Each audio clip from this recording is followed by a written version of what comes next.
if called to serve by Beast Mode himself, how could you say no? Man, what's happening, man? You got Marshawn Beast Mode Lynch, Doug Hendrickson, and Gavin Newsom, and you're listening to Politickin. Chillin' on the beat. Chillin' on the beat.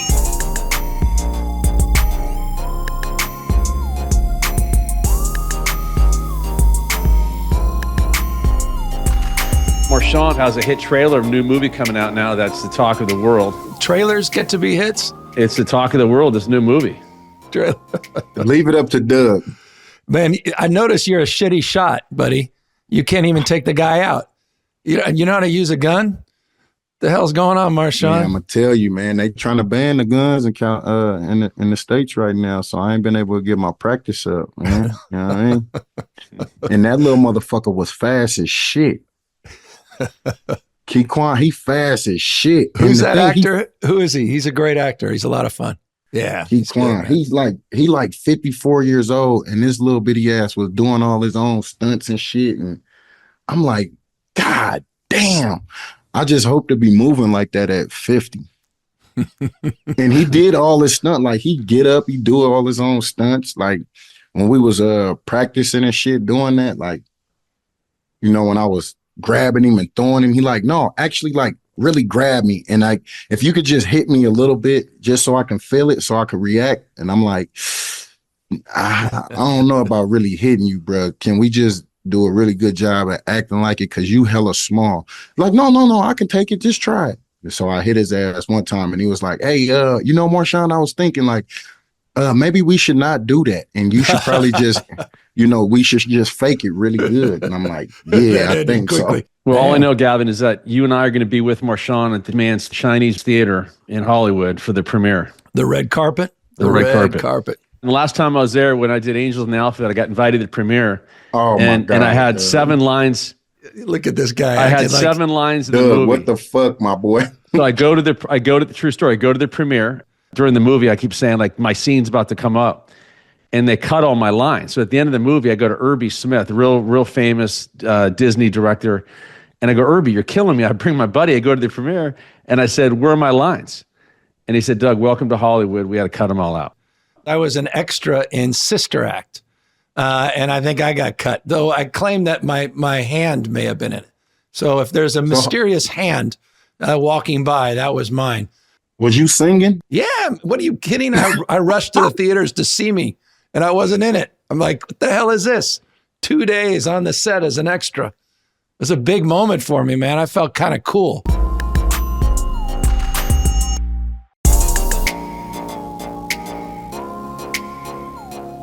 Hey, Jack, how you doing, bud? Hey, everybody. Great to be here. Hey, Governor. Good to be here with you. I appreciate Marshawn. You almost better dressed than Jack is today. He's all casual. You're looking good, Jack. Well, Governor, I had to show you my hat. What's your hat? This is brother? like my oldest hat. I wear it every day, and it's Balboa Cafe. My best friend gave it. My best friend gave it to me for my birthday one year, and we go there. This is the best guest we've had. This is our guy. What the hell? Where'd you get that? Seriously, where'd you get that hat? My best friend gave it to me for my birthday. We have a birthday gift friendship, and this was my special gift like 2 years ago, and I haven't really taken it off since. And we go there every time I visit him out in San Francisco. Jesus, I didn't even know that, man. Yeah. I did not know that. That must Tell be me you the don't. upper echelon. What is that? That's Gavin's bar, Marshawn. Balboa. Come on, man. Balboa Cafe in San Francisco, he said Balboa. Marshawn. I thought he said bubble. I say, I don't know that one. That must be the upper echelon. I love it. By the way, tell me, Jack, you don't put all damn mayonnaise on every single thing you order. I feel like I'm like, oh my God, I'm Mr. Mayonnaise right now. Yeah, I actually really do mean all of it. I love mayonnaise. I think it just makes everything so much better. Serious? I really love it. Man, I'll throw up if I ate that. Dude, Marshawn, it's even worse than you think. Jack literally orders pizzas, bro. Yeah, I put it on pizza. Well, because it's like a sandwich. You know what I mean? But Jack, does Miracle Whip constitute? I'm a Miracle Whip guy. I hate mayonnaise. I mean Hellman's mayonnaise. I love my Miracle Whip. Oh, do you? Jesus. No, that shit is terrible. I don't actually know if I ever had it, but you know what? I should give it a try. Oh, that ain't right. I don't even understand that. There are a lot of anti-mayonnaise people out there, Jack. You're losing folks. Well, listen, I'm prepared for this fight. It's a fight that I've been preparing for. Well, Jack, we're honored because, Gavin and I are just state school, public school kids, but we're honored having two Ivy League guys there. Marshawn being a Princeton graduate. What's up, after Cal. Yeah, Princeton. With a wink and a nod, Princeton. But he does have a certificate. Somehow he got it. Not somehow, man. I put in work for that thing, my boy. You know what I'm talking about? Batman, I put in work for that, long hours. You know what I mean? Marshawn, Jack's got this. I don't know. He went to, I had to look him up. This thing was something called Yale. And what was the other one, Doug? It starts with an H. Like it wasn't Humboldt State, was it? State. Harvard. I think Harvard. Small school. Yeah. Hey, no, Jay, you gotta get them right when they do that, because they're gonna play this. We went to public school and state school and shit. So you gotta make sure. Marshawn, what do we do? What do I say? You gotta just make sure you tighten them up. You feel me? You gotta get them together and let them know what type of time you on. You feel me? Have them pronounce it right, because it sounds like that's right. It's Harvard University. Yo. There you go. Did you hear University? Who's ever said university? I've heard of Harvard, but not Harvard University. But see, he wants you to know. I want you to know. Yeah, he wants you to know. Marshawn, I just got to say this. I'm a huge fan of yours, and I think you're so cool. And oh, shit. Yeah, long time. And Skittles during the game. And anyway, you're just like everything. Yeah, you're a super inspiring guy. So it's an honor to be here with you. Hey, you know what? I appreciate it, big dog. If Marshawn ends up running for mayor of Oakland, we need you to run his TikTok account, because you're pretty good at TikTok. Oh my God. We can have you run the TikTok account for Marshawn as the mayor of Oakland. Oh my God. Well, I'm pretty sure Marshawn's got me beat on all things communication, but if called to serve by beast mode himself, how could you say no? Hey, you know what? The cold part is I don't even play TikTok though. You feel what I'm saying? But Doug ain't gonna let you play down nothing. But he did, that was one thing that he did tell me about you and how you rocking on there. For me, I just don't know. Maybe because I'm hella old or something, and I just probably don't get it. But you enjoy doing that shit though, huh? Yeah, I feel like for me, it's like so fun to make videos. I think it's really fun, and I just kind of messing around. I've always been doing it. It's just kind of like something that I've been doing in the background because I'm just a kid who grew up with Instagram and stuff. But I didn't get on TikTok till a couple months ago. And It's really weird. It's really different than I thought. I was kind of scared of it. I thought it was going to be like really scary and really hard to figure out. But yeah, no, it's interesting. I feel like it gets a bad rap. People say talk about social media like it's somehow like less dignified than other things. But I feel like right now we're seeing that it, in a lot of ways, drives the conversation and allows you to talk directly to people in a way that I didn't really fully understand until I started doing it. Well, that's crazy, because then you must got a pretty good algorithm on there, because when I see some like when my family members and shit show me something like that, all I see is butt cheeks. You feel what I'm saying? Butt cheeks and fucking fights and car accidents and all kind of crazy shit like that. So, I guess it just depends on your algorithm or the way that you choose to use that thing. But, for a minute there, I ain't gonna lie, the butt cheeks really did have my mind. Yeah. Not as different. Doug, I don't know what they're even talking about.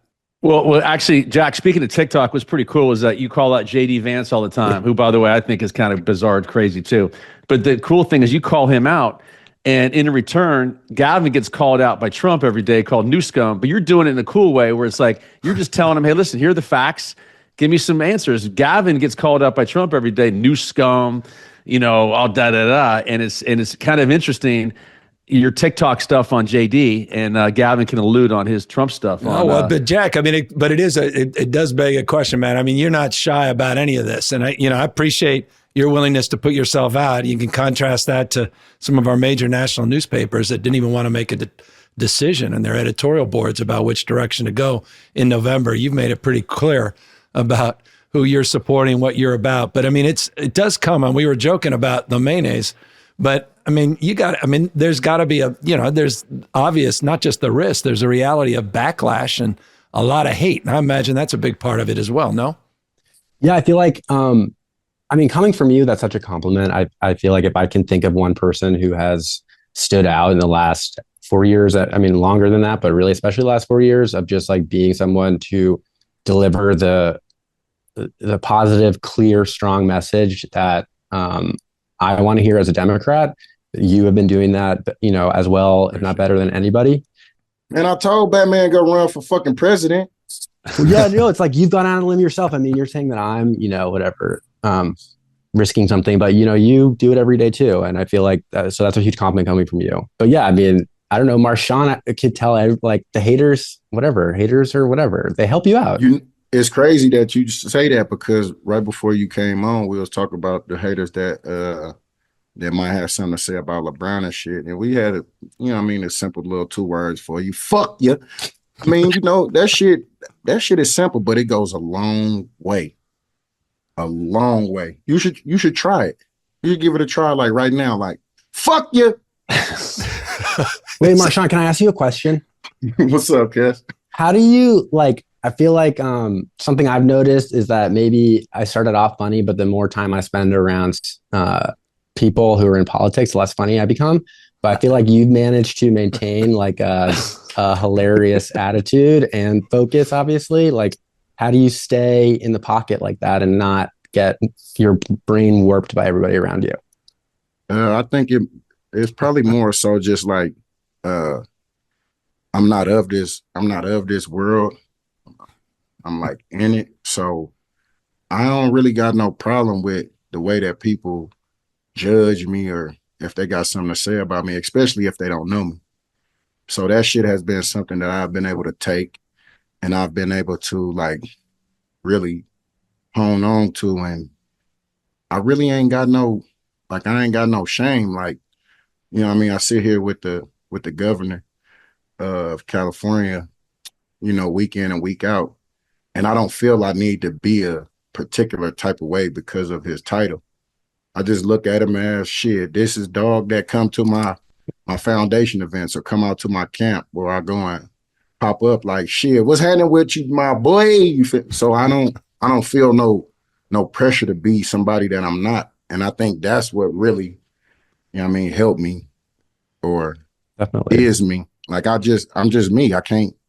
I don't see no other need to want to be somebody else. And I love that. But it's interesting, Marshawn, hearing you say that, and I deeply appreciate that. And that's what makes Marshawn so wonderful, is he's the same damn guy no matter the circumstance and whoever he's with or in front of, and totally authentic. But Jack, I mean, for you, it comes with a lot of expectation, right? I mean, you walk into the room and you've got all that legacy attached to you. And that's where I think it takes even more courage in some respects for you to be so expressive, because you're putting stuff on the line. And I imagine your family's, they can't help but to be a little sensitized by it, positively or negatively. And so how's that experience been for you? As you talk about coming out on TikTok recently, but it's not just that. I mean, you kind of blown up online a much bigger, in a pretty powerful way. You're a legit influencer now in the conversation. You got a generation of folks that aren't necessarily tuned in. You're tuning them up and focused on this election. But again, with a lot of that, I don't want to call it baggage, but expectation that's laid in with it as well. Well, no, totally. I mean, I appreciate you recognizing that. I think that for me, the last few months have really been like, I haven't been thinking about it too much because I actually really care about what's going on, and that's at the center of it all. And I think that allows you to play with people's minds and play with expectation and play with other, like, bounce off the legacy aspect. If you actually care and think that your heart is in the right place and that you're going to be able to stand by what you did either way, because you think it, like, I wasn't prepared to not do anything this year. And that could mean a lot of different things. Like a part of me thought like I should just go, slog it out and work at a law firm or at a public defender's office, something like that, which is incredible work. But I feel like I was like, no, but I think I'm kind of better at making videos. And the kids that I was sitting next to in law school, they are much better at being lawyers, and we should trust them and not me. And I should make the videos. So I think that, I don't know. Yeah. I feel like for me, it's like, this has been a fun way to experiment rather than like, oh my God, the Kennedy legacy and how, and I have to be so serious and do all this stuff. I mean, I spent a pretty long time in school, not really misbehaving at all. And I live a pretty like straight and narrow life. and I'm super disciplined about a lot of different things. So I feel like, damn, how boring is that shit? So boring. Oh my God. I mean, whatever. It's not boring. I'm so lucky I got to go there, but no, it was. Well, cool. Jack, let me ask you a question. Gavin said you're obviously the most famous family in the world, the Kennedys and whatnot, and growing up as a kid in that environment, the pressure had on you. Was there ever a way, was there any time you almost went the wrong way? Because you see so many families with kids and grandkids and whatnot that go detour. Was there ever a point that you remember you almost went south with a bad crew of friends or something like that? Or how was that?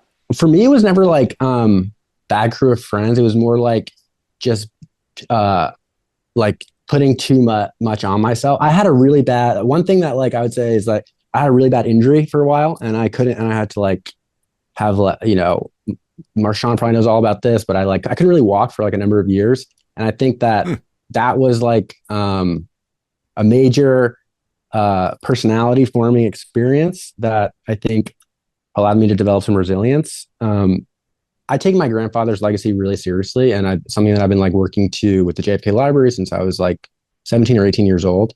Also, I feel like I'm talking way too much, and we've got like 3 incredible people here, so I should stop. No, that's what you hear, folks. Yeah, no, but I mean, so like I put a lot of work and a thought into thinking about President Kennedy and what he means, and like what the coolest aspects of his legacy are, and listening to his speeches and studying that and speaking about him, and like applying the lessons of his time to our time, just like all throughout my life, throughout every day.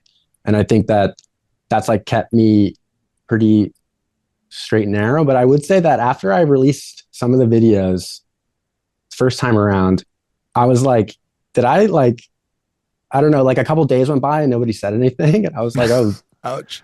Did I piss mom off? Did I piss somebody off? I was like, I was like, whatever, I don't care.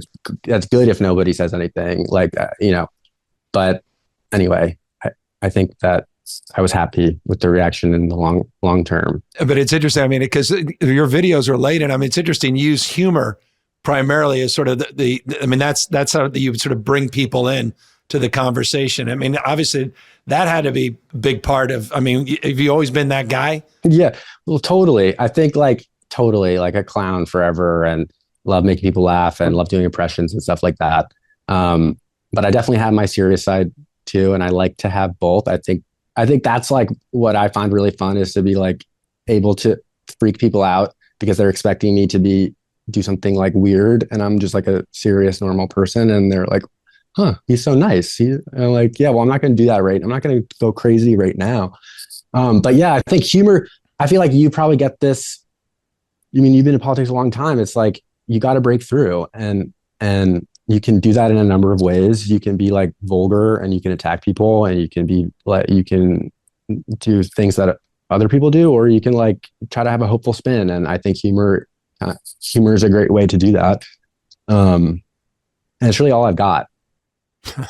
So you got like hella security and shit around you all the time? Like, no, nothing. For real? This whole thing has been me, literally just me and my phone. And I have like 2 really cool people helping me, like who I've known for a really long time, like my friends growing up, and they're like pitching in, but it's really just been me on my phone.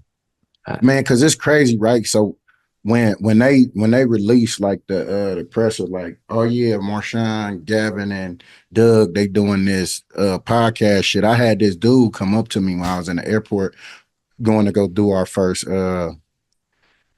show, and I had this dude come up to me like, hey Marshawn, and I'm already, you know what I mean, I'd have made up my mind already, like, man, I don't know why they didn't give me the ball, like, right? Because that's how usually people come.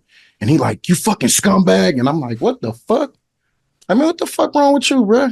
It's like, you fucking doing that podcast with fucking Newsom, like, fuck you. And I'm like, man, hold on, what the fuck type of time you on, bro? Like, and it was weird because it's normally a guy that probably wouldn't have said shit to me, but, you know, I'm like, man, what the fuck going on? So, man, fuck you. I'll fuck you up right now. I'll fucking kick your ass. Like, bro, man, I'll beat the shit out of you in this airport. You got me fucked up. Like, oh shit. So when I get to Batman, I'm like, hey, bro, you gotta give me some Secret Service or something, bro. You gotta give me some people to come travel with me, because, you know, it's a different kind of beef when you know what I mean? Yeah. By the way, Jack, he's not bullshitting. He literally walked in tells me the stories like, bro, I'm serious. I need security, man. What the hell am I doing with you? Why am I even associating with you? Man, I'm like, bro, it's a different kind of beef. Like, bro, you got different kind of motherfuckers who looking to fuck you up.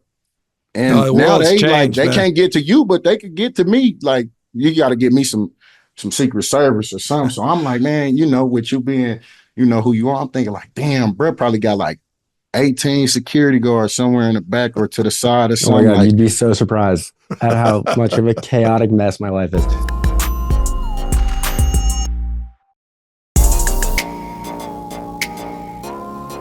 Marshawn, on that note, I'm curious, Gavin, we weren't around then, but Jack's grandfather, when he was president, do you think he had the same people that had the vitriol, Gavin, that either if they didn't like him, or did people come up to the guys back then and yell at him, say stuff, or was it more of respect factor than it is now? I mean, any stories you've heard on that, Jack, in terms of your end, as far as what went on back in the day? And there are 2 points. One is, the first point is like, it's always been like really difficult in politics. And I think that's always been true. And it's a mistake to think like it's way worse now than it was in the past, because I think like a lot of things get glossed over from the past that were terrible. Yep. But I think second point is like, there's no denying that things are more heated now than they were. And people have a much, maybe bolder than they were. I feel like something that comes to mind, I don't know why, is I was a Senate page in high school when my uncle Teddy, Senator Kennedy, was there. And I remember there was a senator who had been elected 4 years ago, and he was still waiting to give his first speech on the floor. And that was like the old school rules. It was like, you weren't allowed to talk until you had to wait your turn for years and years and years. And I know that today, now it's like people go in the first month, and that's kind of, and maybe that's a good thing, but I think that there is kind of less of a reverence for tradition, maybe. No, it's interesting. And by the way, Doug, just to remind you, Marshawn, I mean, Jack's grandfather was one of the closest elections in American history. So we were, as a nation, arguably as divided we are today.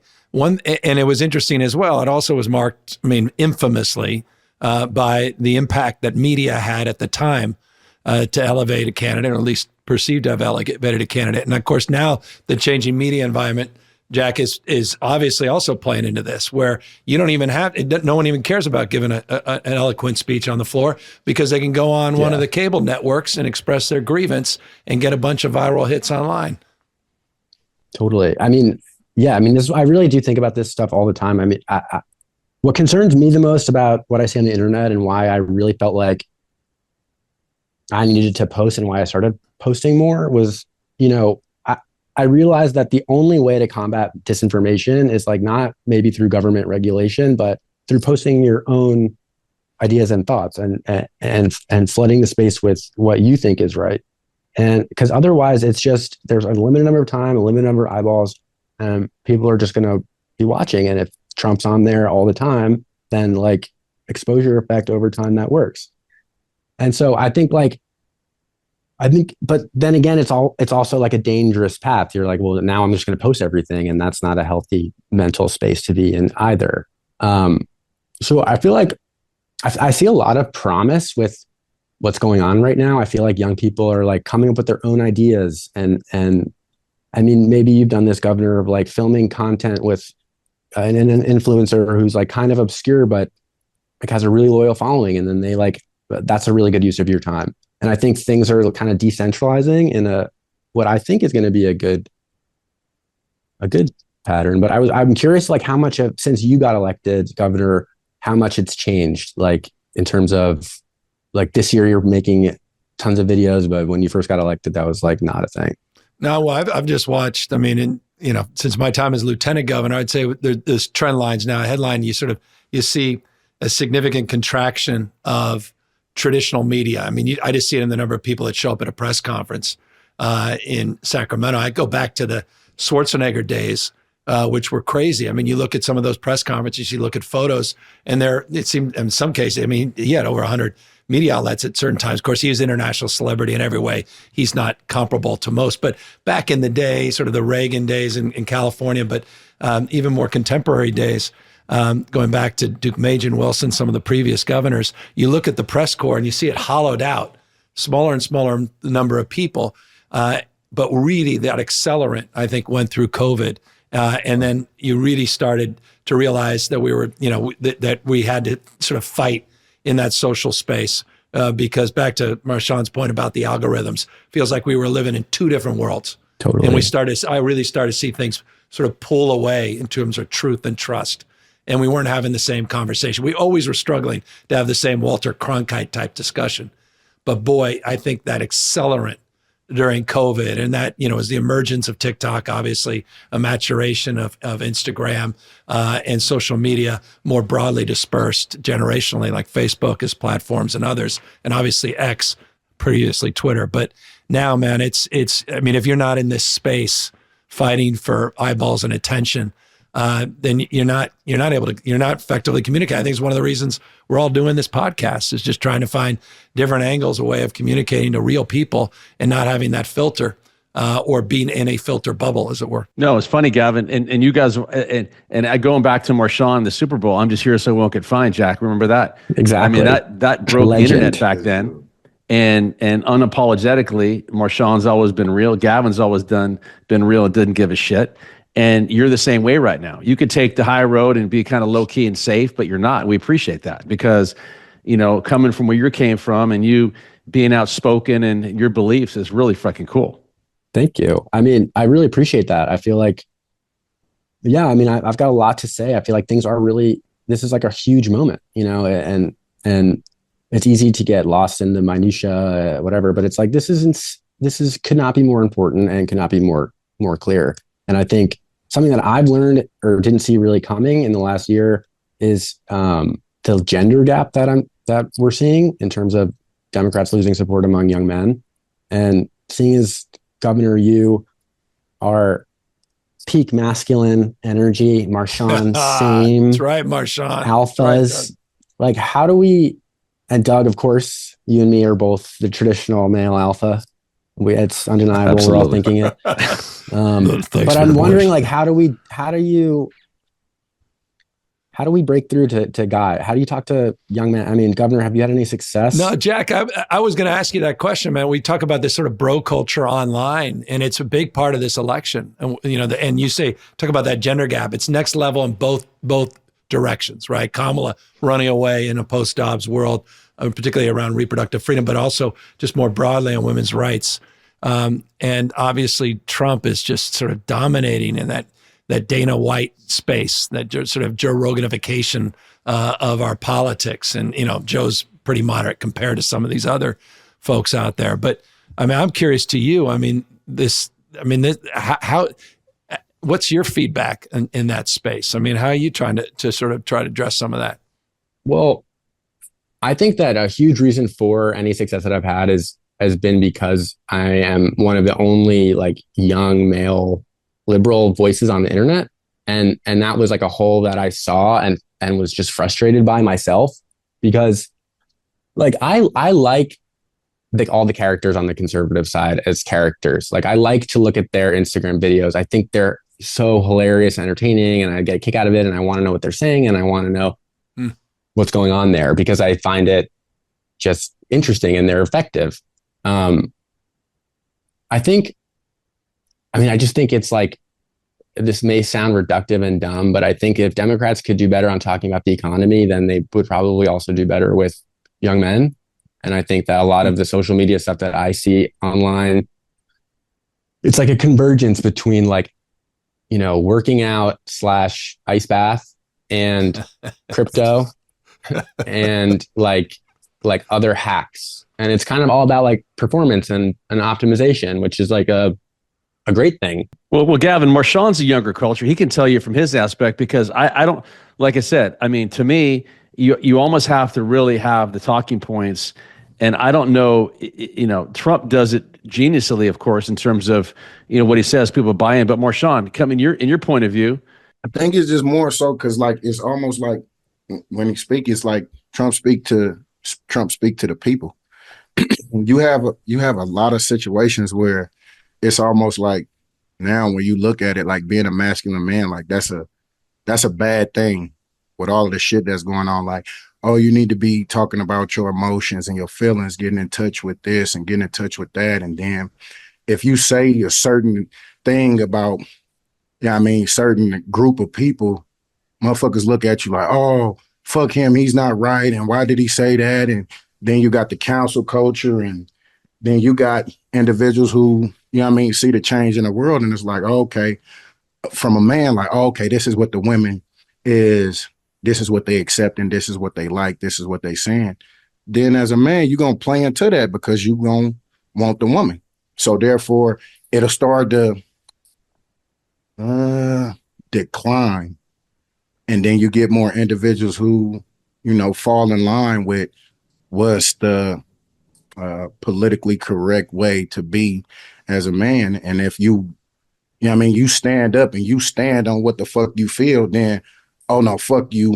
We ain't fucking with you no more. We don't like you. And it's kind of like, if you are a fucking alpha male, you're a bad guy. And you have Trump that speak to those bad guys, and then he'll tell you, oh yeah, we're going to get you some money too. Oh shit, now I'm really listening to what you say. All of that other shit you was hearing, or if you racist, or we think you that way, but hold on, you stand up for being a man, and you finna give me a couple dollars. Like, oh yeah, I rock with that. So it's just the way that people retain or receive information. And like you said, he a genius when he do it, and he speak to that demographic of people. So you get an understanding from that. Jack, it's interesting, and I appreciate what Marshawn's saying, because I think this kind of this backlash to this emphasis around toxic masculinity, and there's that kind of shit. And it's interesting, and I get your point. It's sort of it's sort of a pushback against, I don't know what they sort of what would be perceived. I don't want to play into the frame. But just even that, you have to be aware and conscious of what the fuck you say, because had you said what the fuck I thought you was gonna say, then from some angle or some kind of fucking way, then fuck Gavin Newsom. He said blah, blah, blah about blah, blah, blah, and this, that, and the third. So therefore, in your mind, you played that shit real quick. Like, hold on, maybe I might not want to go down Jack, that road. Save me. But what Jack, you've been thinking about this, man. But to your point, that's a hell of a statement. I never thought about it. You're exactly. And by the way, as someone who's a student of this, I never really even put it together. You are one of the few liberal sort of young male voices out there that's ubiquitous online. You're 100%. It's dominant in sort of a hard right conservative construct. Anyway, what do you think of what Marshawn said, man? I think that there's so much truth to that, and like so much of it is kind of like not rational, but like emotional, and we all kind of can feel it and know what's going on, but it's hard to come up with like a linear story as to like, oh well, like young men feel this and therefore we need to talk to them differently. I think like personally, I think risk-taking behavior online is attractive to people. And I think that I've taken risks with being like silly or funny, but I think like taking risks is something that people respect either way. And I think that I think it's a hard thing to do in politics, and there's a lot of reasons not to take any risks. I think you have to, especially if you want to do anything about this problem, which is going to be a problem going forward. I feel like that's what I'm like, oh man, if we lost like all these young guys this time, it's going to be hard to get them back. It obviously can be done, but anyway, that's just kind of how I see it. But what's interesting on the gender gap, Gavin, this is funny, Jack. So a couple nights ago, my freshman in high school daughter had a volleyball game, and one of her teammates, got a spike and kind of got in the other team's face and the coach's face and whatnot. Nothing like crazy, but kind of showed emotion. And which to me, I think is great, because men have been doing that for 50 years. Okay. Well, from that game the other night, there's been a backlash in regards to parents calling the AD, calling the principal. I can't believe this girl did this, did that. It's like, dude, like Draymond Green doesn't show emotion. Dennis Rodman didn't show emotion. LeBron, Steph Curry, night, does not. But a girl does it now, and the community's in uproar because she spiked the ball, showed some emotion. and all that. So we're still going back. And this is when, female sports want to be paid the same and all the same stuff. But now you have a community of parents and people thinking the emotion of a female is wrong, and which I thought was total bullshit. So I called the family and said, screw them. You know what I mean? And I'm going to go tell the AD and principal to go F themselves too. But like, that's where we're at still, Gavin. And it sucks because it shouldn't be right. But going back to Trump, like Marshawn said, he's just going to say one way. People are like, okay, cool. You know what I mean? Fresh, let me help you. Let me help you out. Now say it with now that's where you get the haters at. And then that's where you got to say these two famous words. Come on now. You got to say like this. Fuck you. That screw you shit, they don't understand. You got to hit them with the fuck you. When you get a hater online, you got to get them with the fuck you. Yes, amen. Just like that. And then the school's president was a nun, so I didn't want to tell the nun that.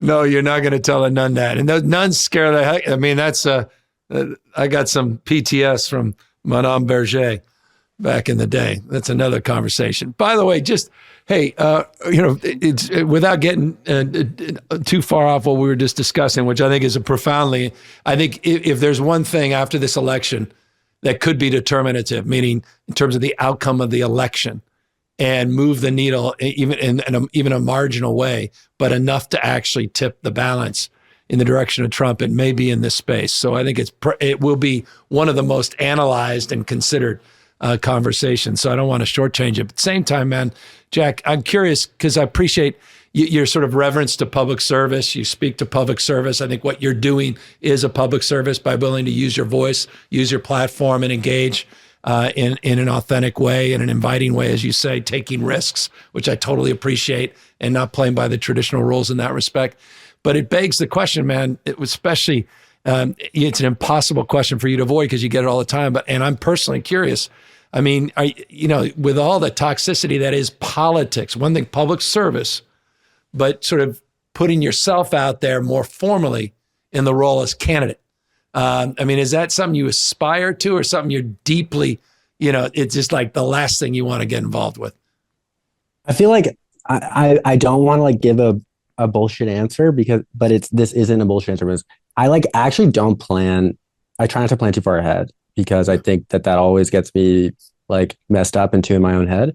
And so like for better or worse, I've loved politics and followed it incredibly closely since I was like 10. And I just loved it. And I went, and there's something I can do about it. So I feel like this has been a really interesting way to try to come up with my own path into doing something about it. And I feel like I just kind of keep trying to stay in the pocket and take advantage of the opportunities that seem good. But I would be lying to you if I said I never thought about it and I didn't think that it was an incredible career. And I mean, I have so much admiration for you and what you've done. And I mean, how could you not want to do that? I mean, it's an incredible thing to do, but I really don't try to plan too far ahead.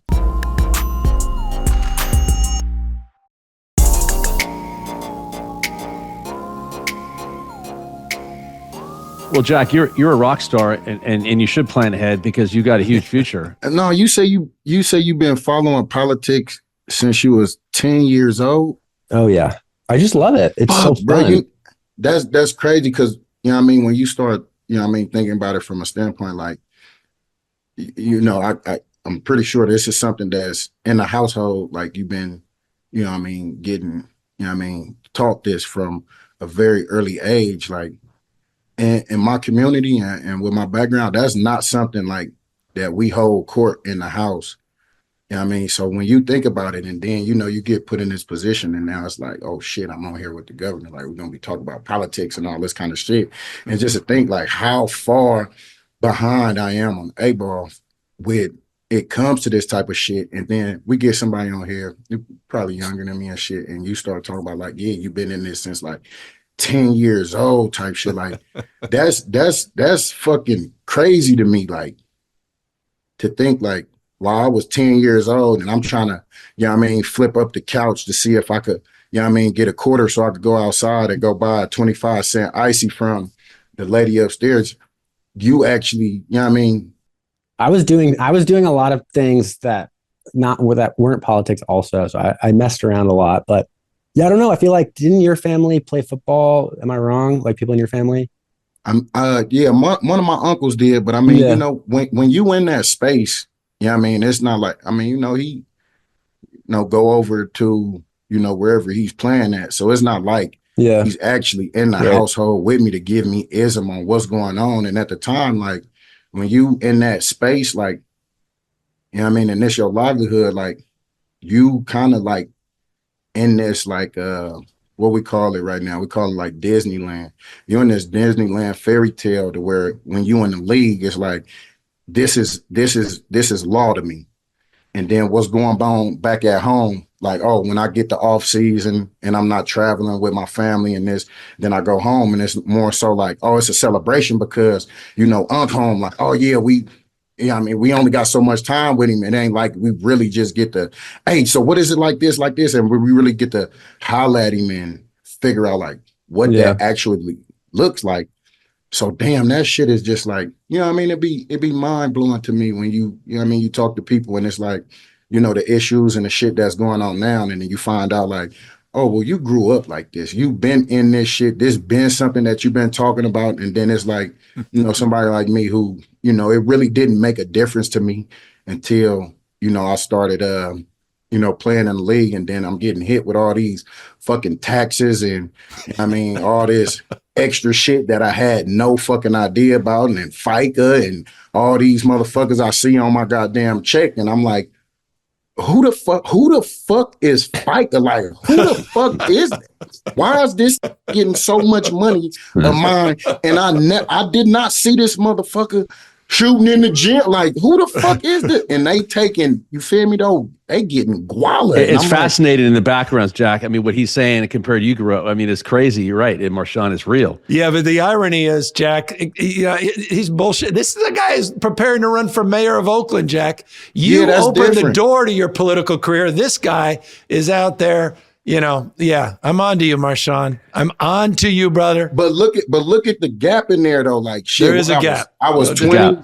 I was 20 when I got drafted, and you feel me. So it's like for a whole 20 years, ain't nobody worried about all that shit. It's just like, what I mean? What's up? Now, when you start thinking about it, like, okay, in a sense, the way we talked about, I mean, these issues, it was, oh, you know what? Oh man, the government is playing like, we ain't get our, Section 8, I mean, welfare, WIC, I mean, bananas, like all of the government funded programs that, there is to go and sign up for. Like, I mean, I remember standing in line with my mama to get like, Mama, why we here? Why is it taking so long? Like, and then we come out of there and my mama hella mad, like, oh, they fucked up. They, saying I didn't fill out this paperwork right and this, that, and the third, so I can't get my food stamp. And hella, she's like, hold on, what? So what that mean? That it's gonna be a little hard, to get some food put on the table until we figure out, what's going on type shit. And it's like, oh, but at the end of the day, it's not like, mom's just going in like, well, look, this is who the motherfucking mayor is. This is who the governor is. This is the, they just passed the bill and they just passed the law that, it wasn't like that. It was just like, man, the government fucking up. So in my mind, it's like, man, fuck the government. Why the fuck they ain't trying to have me and moms eat? Like, man, I got brothers and sisters that need to. So then it forced you to go and do some shit that end up putting you in a position to where you're going to do some shit that might ultimately, when you thinking in a young age, it ain't like, oh, I want to go do some bad shit. It's like, oh, no, I want to go do some, to get some money to put to put some food on my table. And then, you feel me, you get jammed up and it's like, oh, well, now you're going to be fucked off for the rest of your life because now you got what is called a record. And with this record, you can't go and apply to certain type of jobs because you have this record. You can't go and get X, Y, and Z because you know what? When you went and did your taxes, you made a couple dollars more than what the limit is. And now you can't get government funded any of the programs. Yeah. You're no longer eligible.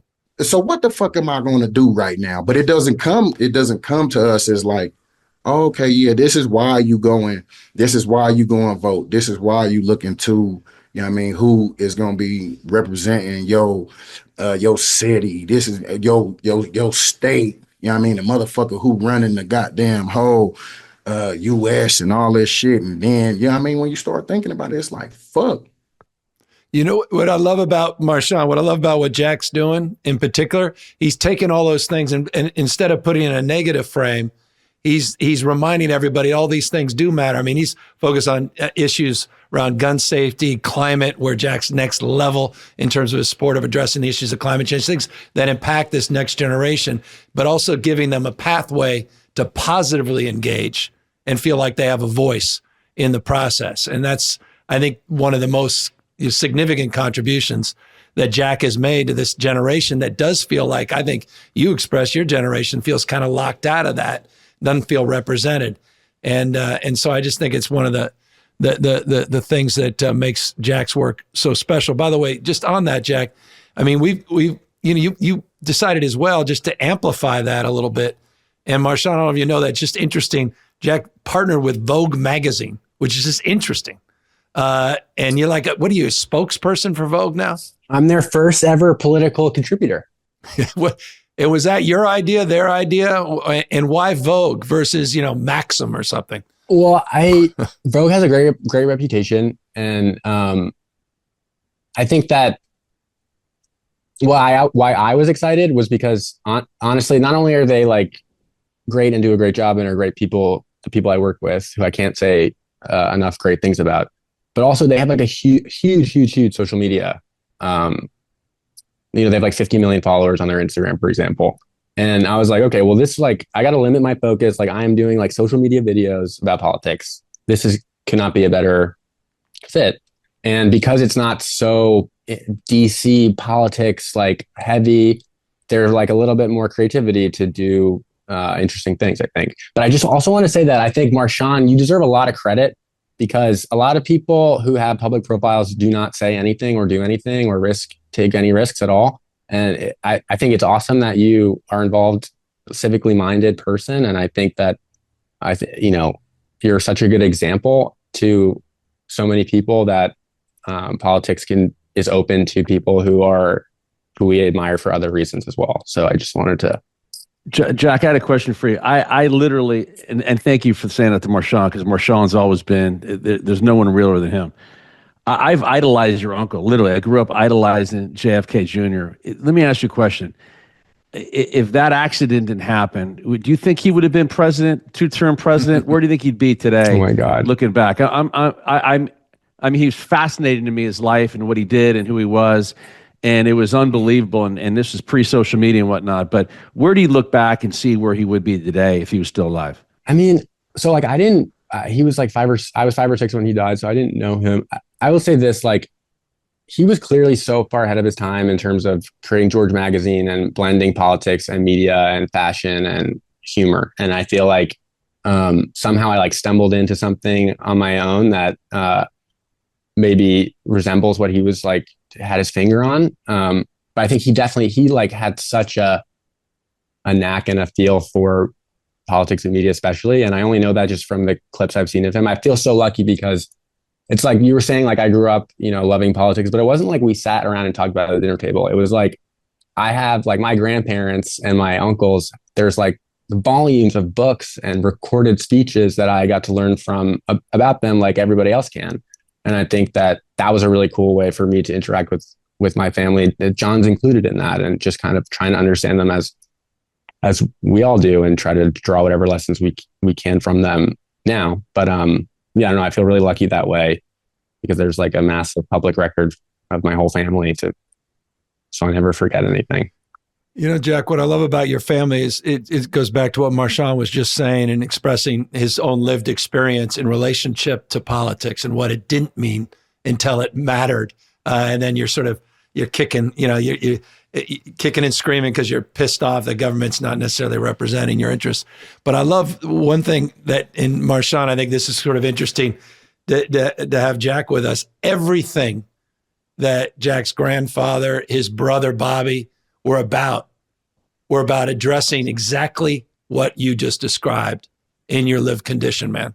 Literally, if I went back, you look at the speeches of Jack Kennedy, Bobby Kennedy, they literally describe what you just described in very personal and raw ways, your lived experience, and how government needs to represent the realities, that lived experience that people were having. And in so many ways, I thought it was particularly evocative that I'm listening to you. Here we are with Jack, having that conversation and thinking about the spirit of the Kennedys and the spirit of the 60s, ignorance, solving for ignorance and poverty and disease, and the spirit of public service. And so anyway, I get emotional about this because literally this is the family that I wouldn't be here in politics. I was inspired by this family, inspired by Sarge Shriver, and this idea of public service and what being a public service servant should represent. And so I really appreciate, and I do, and I thanks Jack for mentioning Marshawn's, willingness to put himself out in political terms too.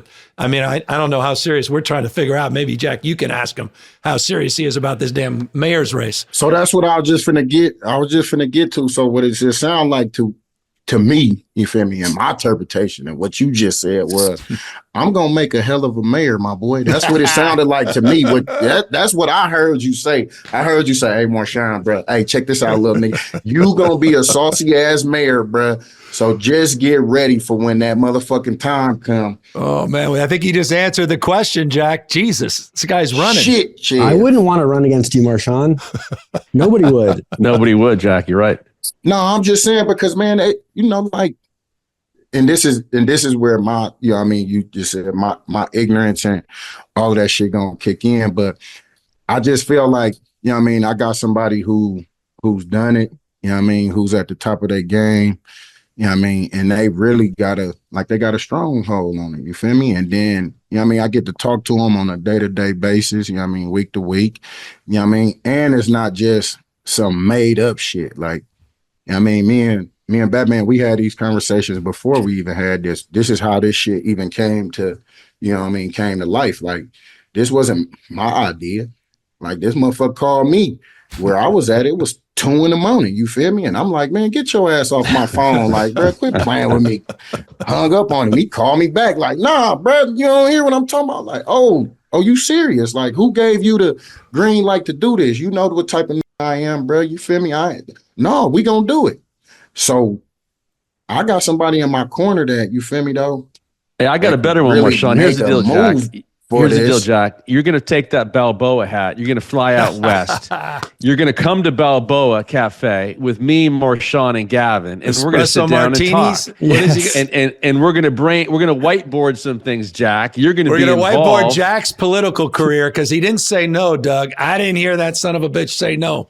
Uh-oh. No. Here's the deal. No, we got great things. We got Jack we got Jack doing some great things. We got Marshawn doing some great things. Yeah. Again, I'm Kaiser Sose. I'm a fictional character. I don't exist, Jesus. Jack. But here's the deal. God. We're gonna have some great food and wine and drinks at the Balboa Cafe. Have a great time, and we're gonna create some great things ahead of us. How about that, Jack? Can we invite you for that, Jack? Oh my God, I'm there. I'm on the next plane. Are you kidding me? Love it. Well, I appreciate you being on every damn social feed that I've got. You're ubiquitous, man. You're crushing it, and you're reinventing the art. And I appreciate the blend of humor and taking the best of the spirit of Marshawn Lynch and Doug and their authenticity that they bring to the conversation, your rawness, your willingness to take risks, and the courage that is a big part of that, particularly at a time where politics is as rough as it's been in a long time. So it's been great to be with you, brother. Thank you all so much. Yeah, appreciate it. Genuinely so much fun to do this. And I truly admire your service, Governor. Doug, thank you so much for making this so fun. And Marshawn, like, you're the coolest person ever. I already knew that, but now it's for sure. So Appreciate it, big from the dog. bottom of my Thank heart, you. thank you guys. It's all mutual. And thanks for the kind words. Thank you, Jack. Hey, And by the brother. way, Jack, I'm going to send you a Politickin hat too. So you got to wear the sick. Politickin hat too. Sick. Well, So I'll get you. I I'll won't get be your able to, info. I can't take this one off. No, but- you can't take that off. We're You got more hair than me though, Jack. I got to get my hair Jesus. back. You and Gavin, Man, you got Marshawn that got Homer good hair. Simpson comb over, my gotta boy. get I that- told you. I know. that Here's the Rogaine deal. keeps thing, brother. Whatever. Sorry, it is. Marshawn. There you go. I'm going to put the hat on now. There you go. See you, Jack. Thanks, Jack. Thank you, brother. Appreciate Hey, you, man. guys, thank All right, you. fellas. Okay.